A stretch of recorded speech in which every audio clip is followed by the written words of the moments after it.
Hi friends, బుల్లితెరపై సంచలనం సృష్టించిన మొగలి రేకులు సీరియల్తో చాలామంది నటీనటులు ప్రేక్షకులకు పరిచయం అవ్వగా అందులో ఒకరు పవన్ సాయి కూడా. ఇక ఈ సీరియల్తో మంచి గుర్తింపు పొందిన పవన్ సాయి దాదాపు 14 సంవత్సరాల నుండి బుల్లితెరపై హీరోగా రాణిస్తున్నారు. అయితే పవన్ సాయి పర్సనల్ విషయానికి వస్తే కొన్ని రూమర్స్ చక్కర్లు కొడుతున్నాయి. అలా తాను తన సోషల్ మీడియాలో అభిమానులను చిట్చాట్ చేస్తున్న వేళ ఓ అభిమాని పవన్ సాయితో వదిన బాగుందా అని అడగగా అందుకు స్పందించిన పవన్ సాయి తనతో ఎవ్వరూ లేరని, తాను ఒంటరివాడునని సమాధానం ఇచ్చి షాక్ ఇవ్వడంతో ఆ మాటలతో పవన్ సాయి తన భార్యతో విడిపోయాడనే వార్తలు ఇప్పుడు సోషల్ మీడియాలో చక్కర్లు కొడుతున్నాయి. నిజంగానే తన భార్యతో విడిపోయాడా? తనుజా గౌడ్ పవన్ సాయికి మధ్య అసలు ఏం జరిగింది? పవన్ సాయికి ఇప్పుడు ఛాన్సులు ఎందుకు రావడం లేదు? తనుజ తెలుగు ఇండస్ట్రీని వదిలి ఎందుకు వెళ్ళిపోయింది? పవన్ సాయి అసలు పేరు పవన్ ఆర్యవీర్ రాజ్పుత్. ఆగస్టు 27, 1987 తెలంగాణలో హైదరాబాదులో ఒక మధ్యతరగతి కుటుంబంలో జన్మించాడు. ఇక ఇతను పూర్వీకులు నార్త్ ఇండియాలోని బీహార్కు చెందిన వారే ఉండి పని నిమిత్తం తెలంగాణకి వెళ్ళి సెటిల్ అయ్యారు. ఇక పవన్ తండ్రి గవర్నమెంట్ ఎంప్లాయీగా పనిచేస్తే తల్లి హౌస్ వైఫ్గా ఉండేది. ఇతనికి ఒక బ్రదర్, 3 సిస్టర్స్ కూడా ఉన్నారు. పవన్ సాయి తన స్కూలింగ్ని హైదరాబాద్లో సెయింట్ ఐన్స్టీన్ స్కూల్లో చదివాడు. చదువుల్లో అంతంత మాత్రమే ఉన్న పవన్కి చిన్నప్పటి నుంచి డ్యాన్స్, యాక్టింగ్ పైన మక్కువ ఎక్కువగా ఉండేది. దీంతో స్కూల్లో జరిగే ప్రతి నాటక పోటీల్లో నటిస్తూ డ్యాన్స్ పర్ఫార్మెన్స్లు ఇస్తూ ప్రైజెస్ని కూడా గెలవడంతో సినిమా ఇండస్ట్రీకి వెళ్ళి తన సత్తా చాటుకోవాలనుకున్నాడు. అలా తన ఇంటర్ పూర్తి అయ్యాక ఎప్పుడైతే బిస్సీ డిగ్రీ కాలేజ్లో బీకామ్ జాయిన్ అయ్యాడో అప్పటి నుండి ఓవైపు చదువుకుంటూనే మరోవైపు సినిమాల్లో హీరోగా అవ్వాలని ట్రయల్స్ మొదలుపెట్టాడు. ఇక అలా ఎంత ట్రై చేసినా సినిమాల్లో చిన్న పాత్ర కూడా దొరకకపోవడంతో సీరియల్స్లో ట్రై చేయగా హ్యాపీ డేస్ అనే సీరియల్స్కి ఆడిషన్ ఇస్తున్నారని తెలిసి అక్కడికి వెళ్ళగా ఒక చిన్న పాత్ర కోసం సెలెక్ట్ చేశారు. ఇక చేస్తే హీరోగానే చేయాలనుకున్న పవన్ సాయి చాలా చిన్న అవకాశాల తర్వాత తన దగ్గరికి వచ్చిన ప్రతి పాత్ర ఏదైనా సరే చేయాలని డిసైడ్ అయ్యాడు. ఇక ఈ సీరియల్ 2008లో టెలికాస్ట్ అయ్యి హిట్ అయినా పవన్ సాయి పాత్రకు మాత్రం ఎటువంటి గుర్తింపు రాలేదు. ఈ క్రమంలోనే సోషల్ మీడియా ద్వారా ఎయిర్ పోస్టర్ వ్యాపారం చేస్తున్న మధుమిత అనే అమ్మాయితో పవన్కు మంచి పరిచయం పెరిగింది. ఇక ఆ పరిచయం కాస్త సన్నిహితంగా మారి వీరిద్దరూ ప్రేమలో పడ్డారు. ఎలాగైనా తనకంటూ ఒక మంచి గుర్తింపు తెచ్చుకోవాలని ప్రయత్నం చేస్తున్న క్రమంలో తీరం అనే సీరియల్లో పవన్ సాయికి చిన్న సపోర్టింగ్ రోల్ రావడంతో సీరియల్స్ను నమ్ముకుంటే ప్రయోజనం లేదని తన దృష్టిని మూవీస్ వైపు మళ్లించడం జరిగింది. అలా ట్రై చేసే క్రమంలో ప్యూర్ లవ్ అనే మూవీలో హీరోగా ఛాన్స్ వచ్చింది. ఇక ఈ మూవీ రిలీజ్ అయ్యి అటు వచ్చి ఇటు వెళ్ళిపోయిన పట్టువదలని విక్రమార్కుల్లా ట్రై చేస్తున్న క్రమంలో చిన్న చితక పాత్రలు వచ్చాయి తప్ప హీరోగా ఛాన్సులు వచ్చేవి కాదు. ఒకవేళ వచ్చినా ఇప్పటికే సీరియల్స్లో నటించి ఉండడంతో ఆ ఛాన్సులు చేయిదాకా వచ్చి మిస్ అయిపోయేవి. ఇక మధ్యలో కొన్ని షార్ట్ ఫిలిమ్స్లో కూడా నటించినా ఎలాంటి ప్రయోజనం లేకపోగా ఆర్థిక సమస్యలు కూడా ఎక్కువయ్యాయి. మళ్ళీ స్మాల్ స్క్రీన్లోకి వచ్చి ట్రై చేయగా మంజులా నాయుడు డైరెక్షన్లో చేసిన మొగలి రేకులు అనే సీరియల్లో ఈశ్వర్ అనే పాత్రకు సెలెక్ట్ అయ్యాడు. ఇక ఆ సీరియల్ ద్వారా పవన్ సాయి పాత్రకు మంచి గుర్తింపు వచ్చి పాపులర్ అవడంతో 4 ఏళ్ల నుంచి ప్రేమిస్తున్న మధుమిత అనే అమ్మాయిని పెళ్లి చేసుకోవాలని డిసైడ్ అయ్యాడు. దీంతో తమ ప్రేమ గురించి ఇరు కుటుంబాలకి చెప్పడంతో వారు ఆ పెళ్లికి ఒప్పుకోకపోవడంతో పట్టువదలని విక్రమార్కుల్లా పట్టుకొని కూర్చోవడంతో ఇరు కుటుంబాలకు వేరే దారి లేక ఒప్పుకొని 2012లో ఫిబ్రవరి 24న వీరికి సింపుల్గా పెళ్లి జరిపించారు. ఇక అలా పెళ్ళయ్యాక తన భార్య మధుమితని జాబ్ చేస్తూ కుటుంబ బాధ్యతలను చూసుకుంటూ ఉండేది. ఎందుకంటే సీరియల్స్లో కొత్త వారికి ఛాన్స్ ఇవ్వడమే పెద్ద విషయం కాగా పవన్ సాయి అప్కమింగ్ ఆర్టిస్ట్ అవ్వడంతో ట్రాన్స్పోర్టింగ్ పేమెంట్ ఇచ్చేవారే తప్ప రెమ్యూనరేషన్స్ ఇస్తుండేవారు కాదు. అయినా కూడా పవన్ సాయి ఒక స్టేజ్ వచ్చే వరకు స్ట్రగుల్స్ అయ్యి మొగలి రేకులు సీరియల్ కంప్లీట్ చేయగా ఆ తర్వాత ముద్దు బిడ్డ అనే సీరియల్లో ఛాన్స్ రావడంతో ఈ సీరియల్లో పవన్ సాయికి మంచి గుర్తింపు వచ్చింది.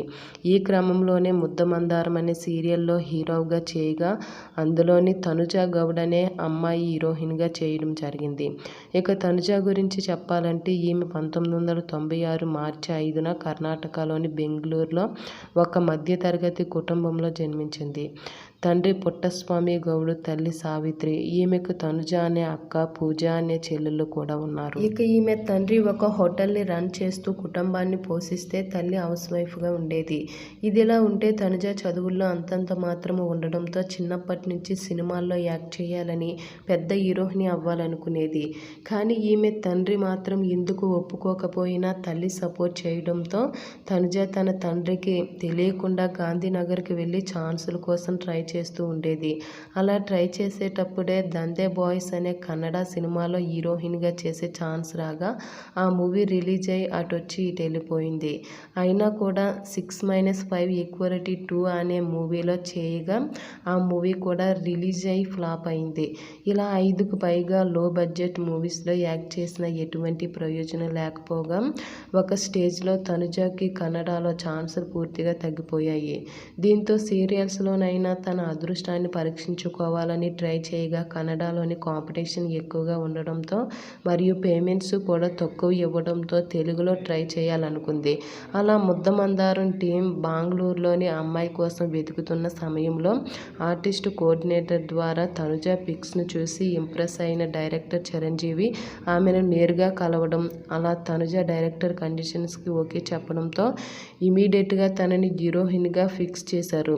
ఇదిలా ఉంటే షూట్ జరిగేటప్పుడు పవన్కి, తనుజకి మంచి పరిచయం కాస్త సన్నిహితంగా మారి వీరిద్దరూ కలిసి క్యాష్ బంగారు కోడిపెట్ట, భలే ఛాన్సులు అనే రియాలిటీ షోలో డాన్స్ ప్రోగ్రాంలో పాల్గొనగా వీరి కెమిస్ట్రీని చూసిన జనాలు వీరు నిజంగానే ప్రేమలో ఉన్నారని అనుకున్నారు. ఎందుకంటే పవన్ అప్పటి వరకు తనకు పెళ్ళైన విషయం కానీ, తన భార్య ఫోటోలను కానీ ఎక్కడా పోస్ట్ చేయకపోవడంతో తనుజ, పవన్ సీరియస్ లవ్లో ఉన్నారని, త్వరలో పెళ్లి కూడా చేసుకోబోతున్నారనే వార్తలు ప్రచారమయ్యాయి. అందుకు తోడు వీరిద్దరూ యాక్ట్ చేసిన ముద్దమందారం అనే సీరియల్ కూడా మంచి సక్సెస్ అవ్వడంతో పవన్, తనుజ ఒరిజినల్ పేర్ల కంటే ఆ సీరియల్లోని పాత్రలైన పార్వతీదేవులుగానే ఎక్కువ ఫేమస్ అయ్యారు. అలా సీరియల్ 6 ఏళ్లు సక్సెస్ఫుల్గా రన్ అవడంతో తనుజతోని పవన్ పేరు గట్టిగా వినబడటంతో పవన్కి, అతని భార్య మధుమితకి ఇదే విషయం పైన మనస్పర్ధలు వచ్చి గొడవలు మొదలయ్యాయి. దీంతో పెద్దలందరూ పంచాయతీ పెట్టి ఇద్దరికి ఎంత నచ్చ చెప్పినా ఇద్దరి మధ్య అండర్స్టాండింగ్ కుదరకపోగా పెళ్ళై చాలా సంవత్సరాలు అయినా పిల్లలు కలగకపోవడంతో విడాకులు తీసుకొని విడిపోవాలని డిసైడ్ అయ్యారు. ఇక అలా భార్య దూరమైన డిప్రెషన్లోని తనుజకి దూరం పెట్టడంతో ఆమె కూడా కోపంతో తన మకాంని హైదరాబాద్ నుండి చెన్నైకి మార్చేసి శివం మనసులే శక్తి అనే సీరియల్లో చేస్తూ బిజీ అయ్యింది. ఇదిలా ఉంటే ఆ మధ్యలో పవన్ సాయి తన భార్యతో కలవాలని చేసే ప్రయత్నాలు కూడా ఫలించక వీరిద్దరూ విడాకులు తీసుకుని విడిపోయారు. దీంతో మానసికంగా కృంగిపోయిన పవన్ తన కెరియర్ వైపు దృష్టి పెట్టలేకపోయాడు. అయినా కూడా జనాల్లో ఉన్న పవన్ క్రేజ్తో సీరియల్స్లోని అవకాశాలు వెతుక్కుంటూ వచ్చాయి. అలా నాగభైరవి అనే సీరియల్ని చేయగా ఆ సీరియల్ సౌత్ భాషలోని అన్నిటిలోని డబ్ చేయగా తెలుగులో తప్ప అన్ని భాషల్లోనూ హిట్ అవడంతో మళ్ళీ అనే మరో సీరియల్లోని యాక్ట్ చేయడం జరిగింది. కానీ సీరియల్ సక్సెస్ఫుల్గా జరుగుతున్నప్పటికీ మధ్యలోని పవన్ సాయి కొన్ని అనివార్య కారణాల వల్ల ఆ సీరియల్ నుండి తప్పుకున్నాడు. ఇక ఆ సీరియల్ తర్వాత ఏ ప్రోగ్రాంలోని కానీ, ఏ సీరియల్స్లోని కానీ కనిపించకపోవడంతో ఇతని అభిమానులంతా ఎందుకు ఇతను కనిపించట్లేదు, ఎక్కడికి వెళ్ళిపోయాడా అనే ప్రశ్నలు లేవనెత్తాయి. అందుకు తోడు ఒకసారి పవన్ సాయి సోషల్ మీడియాలోని ఫ్రెండ్స్తో చిట్చాట్ చేసే సమయంలో ఒకసారి తనతో వదిన ఎలా ఉందని అడగ్గా అందుకు తనతో ఇప్పుడు ఎవరూ లేరని, తన ఒంటరి వాడినంటూ బాధగా రిప్లై ఇవ్వడంతో ఇతనికి పెళ్ళయి విడాకులు అయ్యాయనే తనుజ విషయంలోనే వీరిద్దరూ విడాకులు తీసుకున్నారనే వార్తలు తెరపైకి వచ్చాయి. ఇక అలా అన్ని చోట్ల ఈ వార్త హల్చల్ అవడంతో పవన్ సాయి తన సోషల్ మీడియాలోని ఒక పోస్ట్ పెడుతూ నా పర్సనల్ మరియు నా మ్యారేజ్ గురించి ఏవేవో వార్తలు బయటకు వస్తున్నాయి. నేను నా భార్య మధు పరస్పర అంగీకారంతో చాలా కాలం క్రితం విడిపోయాము. ఇప్పుడు మా జీవితాలు మేము బ్రతుకుతున్నాము. ఏదేమైనా సరే ఇప్పటికీ ఒకరికి ఒకరిని సపోర్ట్ చేసుకుంటున్నామని చెప్పడంతో పవన్ సాయి తన భార్యతో విడాకులు తీసుకున్న విషయాన్ని కన్ఫర్మ్ చేశాడు. ఇక అప్పటి నుంచి స్మాల్ స్క్రీన్కి, సోషల్ మీడియాకు దూరంగా ఉంటున్న పవన్ సాయి తాజాగా ఘరానా మొగుడు అనే సీరియల్తోనే తన సెకండ్ ఇన్నింగ్స్ని స్టార్ట్ చేసినట్టు తెలుస్తుంది. ఇక తనుజ సీరియల్స్లోనే కాకుండా సినిమాల్లోనూ కూడా తన సత్తా చాటుకోవాలని కొన్ని మూవీస్లోని హీరోయిన్గా చేస్తున్నట్టు సమాచారం. పవన్ సాయి, తనుజ నటించిన సీరియల్స్లోని మీకు నచ్చిన ఫేవరెట్ సీరియల్ ఏంటో కామెంట్ చేయండి. అలాగే ఈ వీడియో నచ్చితే లైక్ చేయండి. మా ఛానల్ని సబ్స్క్రైబ్ చేసుకోండి.